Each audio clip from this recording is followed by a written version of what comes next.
I think that people sometimes call it neo-Ottomanism. There is a sense that being rebuffed by Europe, Turkey wants to build a position in its region, and not being really part of Europe sends you somewhat to the Caucasus, to Central Asia, but to the very promising lands of the Middle East. And there,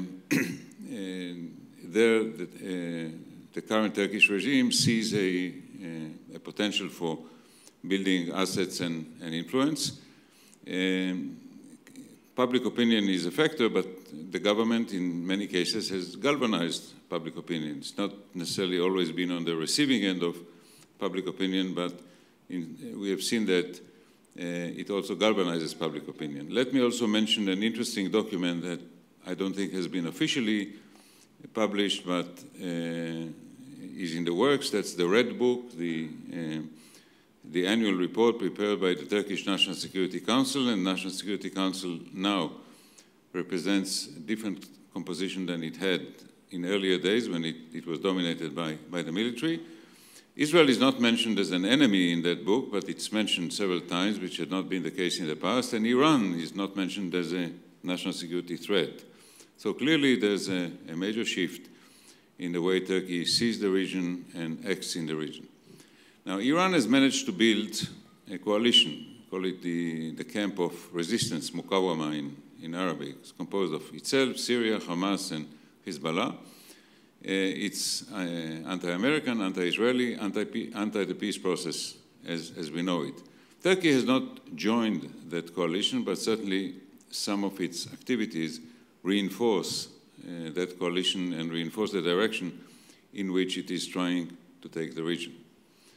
Okay, if you look at it from the Israeli perspective, not good developments, not encouraging developments. What do you do about that? Well, number one is the peace process. I think the moving on in the peace process, completing the negotiations with the Palestinians and moving in parallel or subsequently to a renewed negotiation with Syria is something that many Israelis, myself included, believe in is good for Israel, for Israel's own good reasons.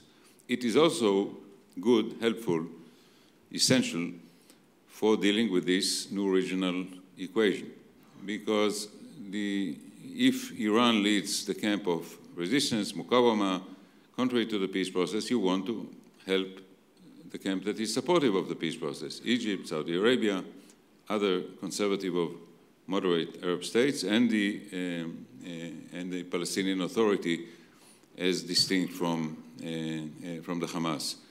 If there is no peace process, this camp that is not very powerful anyway suffers. If there is a peace process and they have something to show for, they have something to rally around, it's easier for them to cooperate, if not openly, then at least tacitly with Israel and certainly with the United States. So moving on in the peace process is one element. Second, Turkey can have a role in the peace process. It was mentioned that in 2008-9 it mediated between Israel and Syria.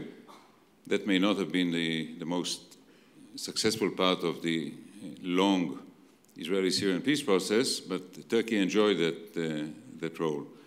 At the end of the day, this relationship needs to be, or this negotiation needs to be managed by the United States. Mostly for one reason. Syria is not interested in peace with Israel as such, it's interested in peace with Washington and understands that, like Egypt, the road to Washington leads through Jerusalem. So it certainly wants the Golan back, but the most important relationship it wants to have is with the United States. So the United States needs to be the sponsor and ultimately the underwriter of such an agreement, but Turkey can still have a role.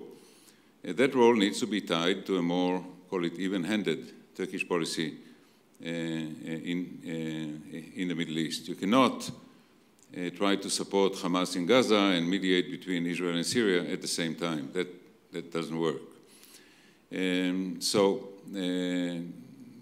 is a second element. A third element is to look for the tensions that are built into the coalition that I've described. One of them has been mentioned twice before. There is a latent tension and there is a potential tension or clash between Iran and Turkey.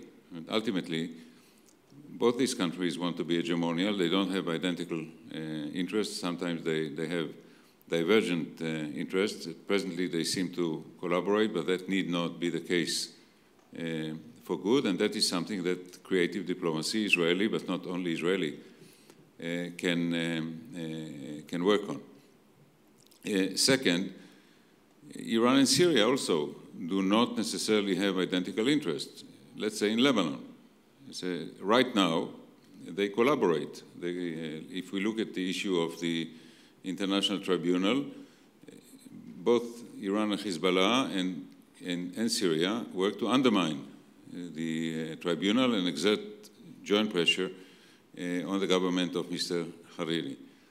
But look 5 or 10 years down the road. If present trends continue, Hezbollah will become dominant in Lebanon, it would run against the ambition of Syria to hold sway in Lebanon. The Syrians know that and understand that, but they need more diplomatic tools to work with. That's an issue that can be explored and exploited. So that definitely is another possibility.